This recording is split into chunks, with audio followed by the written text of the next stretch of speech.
तो अहीं आगळ छे सजीवो अने तेनुं पर्यावरण।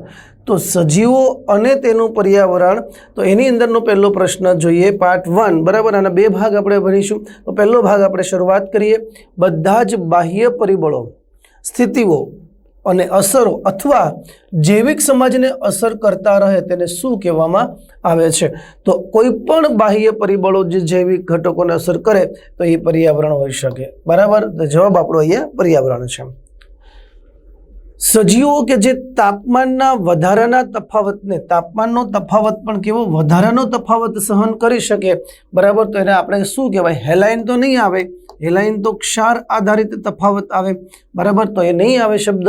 तो यूरी अथवा स्टेनो, तो यूरी बराबर, जेने आपणे पृथुतापी कहेवामां आवे छे, स्टेनो जेने आपणे तनुतापी कहेवामां आवे छे गुजराती शब्द तरीके। तो आ ओछो तापमाननो तफावत सहन करे, आ वधारे तापमाननो तफावत सहन करे, तो आपणो राइट आंसर छे ए यूरी थर्मल छे। एलननो नियम कोने लागू पड़े छे? तो एलननो नियम छे खास करीने टूंका कान, टूंका उपांगो धरावता सस्तन जे ठंडा प्रदेशमां वसवाट करता होय, बराबर। तो ठंडा प्रदेशमां रहता प्राणीओ जे छे एमने लागू पड़े छे, बराबर। आ कोई जवाब आवशे नहीं। अंतस्थलीय जल खरे के सादू पाणी, इनलैंड वोटर में क्षारता बहुत ओછી होय छे, बराबर। तो बहुत ओછી, तो आमांथी जे पण ओછી छे तो ए आपणे लखी शकाय 5% करता पण ओછી। आ समुद्रनी अंदर आ क्षारता होय छे, आ खास करीने क्षारवाळा लवणोद्भिद विस्तारो छे तेमां क्षारता होय छे। तो अहींया जवाब आपणो आवे छे बी। शियाळामां आपણા शरीરના तापमान 37 डिग्री सेल्सियस थी बहारનું तापमान ओछું હોય ત્યારે આપણું શરીર तापमान વધે તે પ્રકારની કસરત કરીએ છીએ, તો આવા સજીવને શું કહી શકાય? તો આવા સજીવો છે તાપમાન જાળવી રાખવા માટેનો પ્રયત્ન કરે છે, બરાબર। એટલા માટે એને નિયામકો કહેવામાં આવે છે, बराबर। कारण के शरीरનું तापमान 37 डिग्री है, तो बहारનું ओछું હોય तो આપણું तापमान છે એને જાળવવાનો પ્રયત્ન કરવા માટે આપણે નિયમન કરવું પડે, એટલા માટે નિયામકો નિયમન કરવા માટે કસરત કરતા હોઈએ છીએ, તાપણું કરતા હોઈએ છીએ, બરાબર। જવાબ આવશે નિયામકો। મુલતવી રાખનારા સજીવોમાં કોનો સમાવેશ થાય? તો જે મુલતવી ખાસ કરીને प्रतिकूल परिस्थिति आवे अस्तित्व टकावी राखवा माटे बेक्टेरिया छे, फूग छे, निम्न प्रकारनी वनस्पतिओ छे, એટલે આ નહીં આવે। તો જવાબ આપણા ए અને बी બંને આવશે। देहधार्मिक रीते समस्थितिने जाळवा शक्तिमान होय तेवा सजीवो, तो समस्थिति उच्च कक्षाना प्राणीओ जाळवी शके छे, बराबर। पृष्ठवंशीओ जाळवी एमां सस्तन अने विहग खास करीने आवशे, એટલે ए बी બંને आंसर आवशे। हिमालयमां ऊंचाईए घणी वस्तीओ वसवाट करे छे, तेओमां शुं जोवा मळे छे? तो रक्तकण ओछा न होय, बराबर, वधु होय छे। रक्तकण वधु छे, हिमोग्लोबिन पण वधु छे, बे वधु होय छे।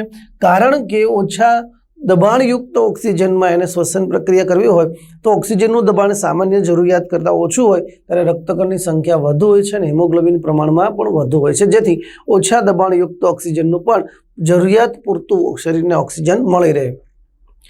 કાંગારૂ રેટ ક્યાં જોવા મળે છે? તો ખાસ કરીને એ રણ પ્રદેશમાં જોવા મળતો ઉંદર છે, બરાબર। એટલે કાંગારૂ રેટ એક પ્રકારના ઉંદરનું નામ છે જે ખાસ કરીને ઓસ્ટ્રેલિયન માર્સુપિલિયસમાં તેનો સમાવેશ થાય, એટલે જવાબ અહીંયા આપણો રણ આવશે।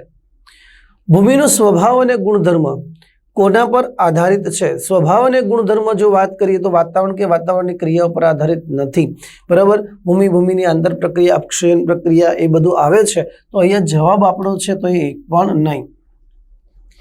જલીય વસવાટમાં જીવતા प्राणीओनी मोटी समस्या कई? तो पानी अंदर जो वसवाट करे छे ने आश्रुति नियमन, जो मीठा पानी में वसवाट करता होय तो एमने खास करीने अंत आश्रुति अने खारा पानी में वसवाट करता होय अहींया जो आपणे वात करीए जलीय वसवाट में, नवो प्रश्न, जलीय वसवाट में जीवता प्राणीओनी मोटी समस्या कई? पानी अंदर वसवाट करे छे तो अहींया ध्यान आपशो, जे मीठा पानी में वसवाट करे तो बहार पानी है, बराबर, एनी सांद्रता ओછી છે અને देहजल प्राणी में जो वसवाट करे छे, जे प्राणी है एनी देहजल, तो अहींया अंत आश्रुति। हवे जो दरियानी अंदर એટલે खारा पानी में वसवाट करता होय तो बहार सांद्रता जे छे, बहारनी सांद्रता छे वधु होय छे, देहजलनी ओછી होय એટલે पाणी बहिराश्रुति। तो आश्रुति नियमन ए पानी में वसवाट करता होय ते कोई पण होय, मीठा पानीना होय के दरियाई होय, बराबर, तेने आश्रुति नियमन ए सौथी मोटो प्रश्न रहे छे। વનસ્પતિની કઈ જૈવિક ક્રિયા પર પ્રકાશની સીધી અસર થાય? તો આ પ્રશ્ન વિચારા જેવો છે. આપેલ તમામ આપ્યું છે એટલા માટે કે પ્રકાશ સંશ્લેષણ ઉપર તો અસર થાય, કારણ કે પ્રકાશ સંશ્લેષણ ક્લોરોફિલ ઉત્પાદન સાથે સીધું સંકળાયેલું છે. ઉત્સેદન છે એ પણ એના પર સીધી અસર કરે છે. એટલે અહીંયા જવાબ આપણે આપેલ તમામ, નહીતર આ આપણા માટે જવાબ બની શકે છે. પણ બાકીના ઓપ્શન છે એને કારણે આપણે ડી ઉપર જશું. કયા પ્રાણીઓ ઠંડા પ્રદેશમાં નાના હોય છે? તો જે પ્રાણીઓ ખાસ કરીને પક્ષી કે સસ્તન જે છે, બરાબર, એ ઠંડા પ્રદેશમાં તેના કદ નાના હોય છે, બરાબર. એટલે આપણો જવાબ આવશે ડી. નીચે પૈકી કયા નિવાસસ્થાનમાં તાપમાનનો તફાવત વધારે હોય છે? તો પાણીની અંદર ખાસ કરીને તાપમાનનો તફાવત બહુ ઓછો હોય છે. ભૂનિવાસમાં તાપમાનનો તફાવત ખૂબ જ વધારે હોય છે. જળાશય કે સરોવરમાં સપાટીથી તળિયા તરફ જતા ધીમે ધીમે તાપમાન ઘટે, બરાબર, વધે નહીં, ધીમે ધીમે તાપમાનમાં ઘટાડો થાય. સજીવોની સમસ્થિતિ એટલે શું? તો આંતરિક સ્થિતિ જાળવી રાખવી, બરાબર. તો પહેલું બરાબર છે. તો પહેલું જ આપણો રાઈટ આન્સર બનશે. શરીરમાં આંતરિક પર્યાવરણને સ્થિર કરવું. પ્રાણીઓમાં ચયાપચયની ક્રિયાઓ માટે ઇષ્ટતમ તાપમાન છે એ કેટલું હોય છે? તો 37 ડિગ્રી સેલ્સિયસ તાપમાને આપણે બધા જ પ્રકારના ઉત્સેચકો છે એ સારી રીતે સક્ષમ છે કાર્ય કરવા માટે, એટલા માટે 37 ડિગ્રી સેલ્સિયસ. ચરબીના ઓક્સિડેશનથી પાણી મેળવતું પ્રાણી, આપણે આગળ વાત કરી હતી, કાંગારૂ ઉંદર રણ પ્રદેશમાં વસવાટ કરે છે, પાણીની મુશ્કેલી બને એટલે ચરબીનું ઓક્સિડેશન કરે. અને તમને ખ્યાલ હશે કે જ્યારે ચરબીનું ઓક્સિડેશન થાય અને ચરબી શ્વસનમાં ભાગ લે છે ત્યારે સૌથી વધુ પાણીના અણુ મુક્ત થાય છે. ઉર્જા તો મુક્ત થાય જ, બરાબર, પણ પાણીના અણુ પણ સૌથી વધુ મુક્ત થાય છે. સમુદ્રમાં ઊંડાઈએ દબાણ કેટલું હોય છે? તો 100 ગણું ઉપર જે હોય એની કરતાં તળિયે 100 ગણું વધારે દબાણ હોય છે, બરાબર. વાતાવરણમાં આપણે લઈએ છીએ તો 100 ગણું ઓછું નહીં, 100 ગણું વધુ દબાણ હોય છે, બરાબર. 100 ગણું વધુ. ઉતાવળ નહીં કરવાની, અહીંયા ઓછું છે, બરાબર. 100 ગણું જોઈને આપણે જવાબ નથી લખવાનો, 100 ગણું વધુ દબાણ હોય છે. વેલાનદમુખી પ્રદેશ એટલે કે જ્યાં નદી અને સરોવર, નદી અને સમુદ્ર બંને જોડાયેલા હોય, બરાબર. તો નદી અને દરિયાનું સંગમ સ્થળ, બરાબર. નદી દરિયો જ્યારે એકબીજા સાથે સંયોજાય એને વેલાનદમુખી કહેવાય, મુખ ત્રિકોણ પ્રદેશ કહેવાય, બરાબર. જવાબ આપણો સી. વનસ્પતિઓમાં રંજક કણોનું નિર્માણ ખાલી જગ્યા પ્રક્રિયા ફોટો ઓક્સિડેશનમાં વિઘટન પામે છે. ફોટોલિસિસ ઓફ વોટર એટલે કે એક પ્રકારનું પાણીનું વિઘટન છે. ફોટોકેમિકલ નહીં આવે. ફોટોફોસ્ફોરાયલેશન પ્રકાશ સંશ્લેષણ પ્રક્રિયા, પ્રકાશની હાજરીમાં રંજક કણોનું નિર્માણ થાય છે. પક્ષીઓમાં પ્રકાશથી પ્રેરિત પ્રક્રિયા, પક્ષીઓ જે છે પ્રકાશ આધારિત એના જનનપિંડો સક્રિય બને છે, એટલે પ્રજનન પ્રક્રિયા છે એ અહીંયા જોવા મળે છે. પાચન, શ્વસન, ઉત્સર્જન આને કોઈ લેવા દેવા નથી. પ્રકાશની તીવ્રતા હેઠળ પક્ષીઓમાં, હમણાં જ મેં વાત કરી આગળના પ્રશ્નમાં કે પ્રજનન પ્રક્રિયા માટે પ્રકાશની હાજરીમાં જનનપિંડો છે ક્રિયાશીલ બને અને એના કારણે પ્રકાશની છે એ અસર હેઠળ પ્રજનન પ્રક્રિયા પ્રેરાય છે. ઊંડા સમુદ્રમાં જળ ઉષ્ણ નિકાલ માર્ગોનું તાપમાન કેટલું હોય છે? તો 100 ડિગ્રી કરતાં પણ વધારે હોય છે, બરાબર. તો અહીંયા 100 ડિગ્રી સેલ્સિયસ આપણે લખી શકીએ છીએ. 100 ડિગ્રીથી વધુ લખ્યું હોય તો પણ ચાલે, થી વધુ હોવું જોઈએ, બરાબર. જે ખાસ કરીને ઊંડા વિષમ પરિસ્થિતિમાં ત્યાં પણ સજીવો વસવાટ કરી શકે છે.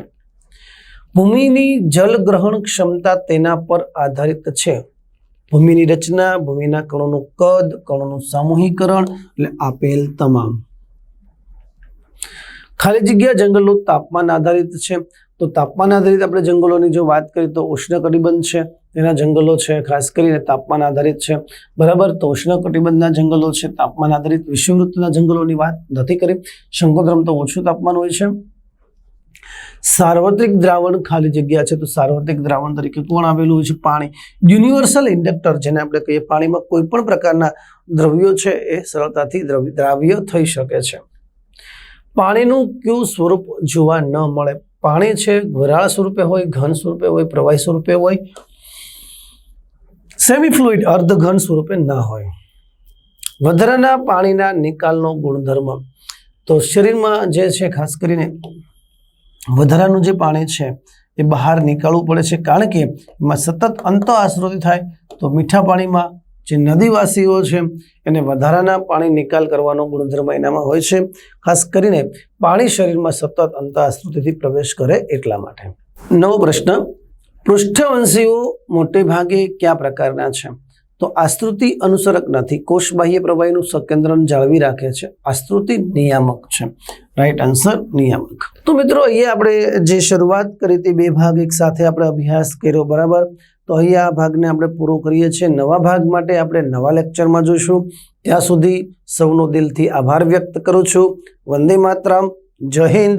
ફરી મળીશું.